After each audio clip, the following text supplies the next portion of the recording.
เงินซ้ำนี่ไปเที่ยวประเทศไทยสิพอบ่พี่นี่อันนี้ก็คือเงินเก็บของอีหล่าเนาะเก็บมาเป็นปีแล้วพี่ทุกคนนี่เดี๋ยวอีหล่าจะนับให้เบิ่งว่าได้เท่าใด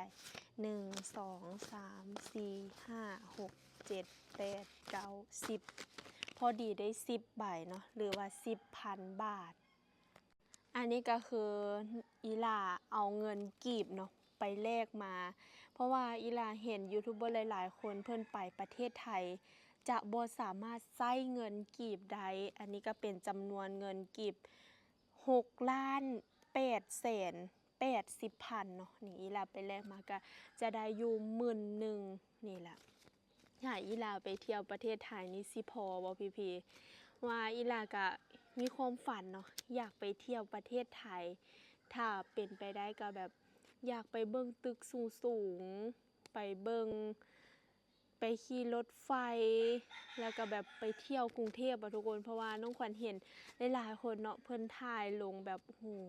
บอกได้เลยว่าประเทศไทยคือแบบงามหลายพี่เบิ่งตึกก็คือแบบเป็น10 20สั้นแล้วไปขี่รถไฟทุกคนที่สำคัญเนาะเห็นเพิ่นไปขี่รถไฟนี่แบบเป็นอีหยังที่แบบโอ้โหน้องขวัญบ่คิดว่าแบบมันจะมีอะทุกคนรถไฟฟ้าใต้ดิน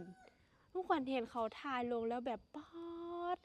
ลงไปแล้วนะสิหายใจได้บ่ทุกคนว่าอยู่ในดินอะเฮาขี่แล้วแบบอยากรู้เนาะว่าความรู้สึกจะเป็นจังใดอยากลองไปสัมผัสเบิ่งนะทุกคนเนาะแต่ว่าช่วงนี้ก็เป็นช่วงดำนาช่วงเกี่ยวข้าวเนาะบ่ฮู้ว่าน้องขวัญเองจะได้ไปบ่แล้วเงินจำนวนนี้นะจะพอบ่ถ้าอีหล่าได้ไปเนาะไปเที่ยวประเทศไทยอีหล่าก็อยากไปเที่ยวกรุงเทพไปเบิ่งแบบวัดวาอารามของเพิ่นนะทุกคนเห็นแล้วแบบคือโอ้โหสวยงามแล้วอยากไปเที่ยวทะเลนำเนาะทุกคนหรือว่าพี่ๆคนใดที่มีจังหวัดใดที่สถานที่ท่องเที่ยวงามๆก็แนะนำอีหล่ามาได้เด้อทุกคนอีหล่าน้องขวัญก็อยากไปเที่ยวทะเลอยากไปเบิ่งเนาะว่าประเทศไทยแบบเป็นจังใดบรรยากาศเป็นจังใดเพราะว่าแถวที่อีหล่าอยู่กงกันข้ามกับบ้านน้องขวัญนี่มันจะอยู่ห่างไกลจากทะเลนะทุกคนเนาะที่จุดแรกจุดสำคัญก็คือ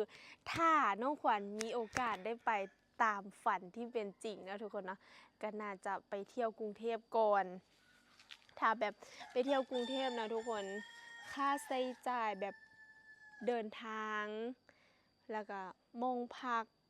ที่อยู่หรือบ้านพักโรงแรมอีหยังก็ตามอะราคาแพงบ่พี่แล้วค่าตั๋วจากจังหวัดบึงกาฬ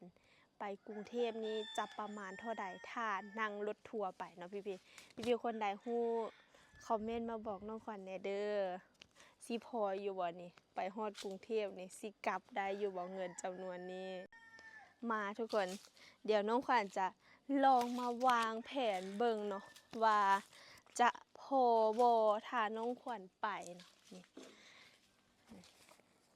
ก็มีเงินส่ำนี้ค่าตั๋วหรือว่าค่ารถเมล์นะทุกคนที่จากบึงกาฬไปกรุงเทพนะ1,000พอบ่1,000น่าจะได้แต่ค่าไปบ่ทุกคนก็จะให้ 2,000 เนาะค่ารถประมาณ 2,000 ค่าที่พักนี่500พอบ่พี่คืนหนึ่งคืน500ถ้าสมมุติอีหล่าไปก็จะไปประมาณพักอยู่ประมาณ2คืนเนาะพี่เนาะ2คืนก็จะประมาณ1,000ค่าที่พักอันนี้ค่าที่พักอันนี้ค่าตั๋วรถไฟไปตั๋วรถทัวร์ไปกลับเนาะนี่อันนี้ก็จะเอาไว้เป็นค่าอยู่ค่ากินในตอนที่เฮาไปฮอดเนาะค่ารถบ่ไปเบิ่งสถานที่ไปท่องเที่ยวนั่นนู่นนี่เนาะพี่เนาะนี่อันนี้แล้วบาทที่นี่ก็จะเหลืออยู่ซ้ำนี่ถ้า2 4 5,000นี่นะไปฮอดกรุงเทพแล้วไปเที่ยวทะเลฮอดบ่ทุกคนนี่ถ้าเป็นไปได้เนาะอันนี้ก็จะเอาไว้ไปนั่งรถไฟไปขี่รถไฟนี่1,000 2 3 4 5 6อันนี้ก็จะเป็น 6,000 แล้วพี่นี่ก็จะเหลืออยู่ 4,000น้องขวัญก็เอาไว้ไปซื้อกุ้งซื้อปลาหมึกโบ ฝากอีแม่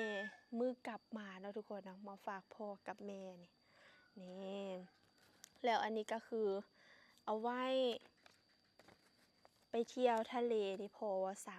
3,000 ไปกินข้าวค่ากินข้าว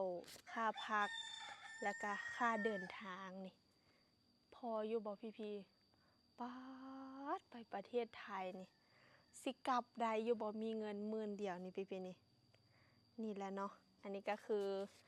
ที่น้องขวัญวางแผนไว้น้องขวัญบ่ฮู้ว่าจะพอหรือบ่เนาะนี่ประมาณนี้ถ้าพี่ๆคนใดที่แบบฮู้ว่าค่าเดินทางประมาณเท่าใดงบประมาณเท่าใดจึงสิไปกลับได้ก็แนะนำน้องขวัญมาแน่เด้อทุกคนเด้อน้องขวัญก็บ่อยากไปเฮ็ดอีหยังหลายดอกเนาะอยากไปเบิ่งตึกไปเบิ่งแบบ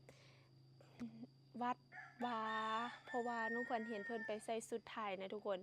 อยู่วัดของประเทศไทยนะงามเลยทุกคนเนาะเป็นวัดบ่ว่าจะเป็นวัดเงินวัดทองแบบสีนะเป็นสีเงินสีทองหรือว่าเป็นอีหยังแบบโอ้โหงามนะทุกคนน้องขวัญก็อยากไปเบิ่งเนาะมีความฝันที่แบบ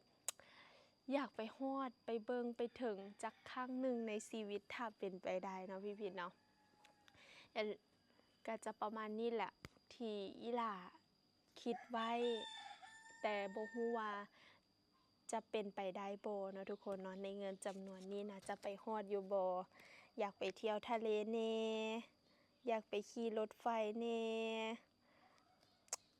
นี่แหละนะทุกคนเนาะพี่ๆคนใดที่ฮู้ก็แนะนำอีหล่ามาแน่เด้อว่าควรที่ไปเที่ยวแล้วควรที่จะไปพักหม้องใดไปเซาหม้องใดเนาะถ้าแบบน้องขวัญบ่มีพี่น้องเลยจังซี่นะในฝั่งประเทศไทยหรือว่าอยู่กรุงเทพอีหยังแบบนี้นะน้องขวัญควรไปฮอดแล้วควรไปพักอยู่หม้องใดพี่ๆที่ไกด์สถานที่ท่องเที่ยวหลายที่สุดเนาะแนะนำอีหล่ามาแน่เด้อทุกคนเด้อ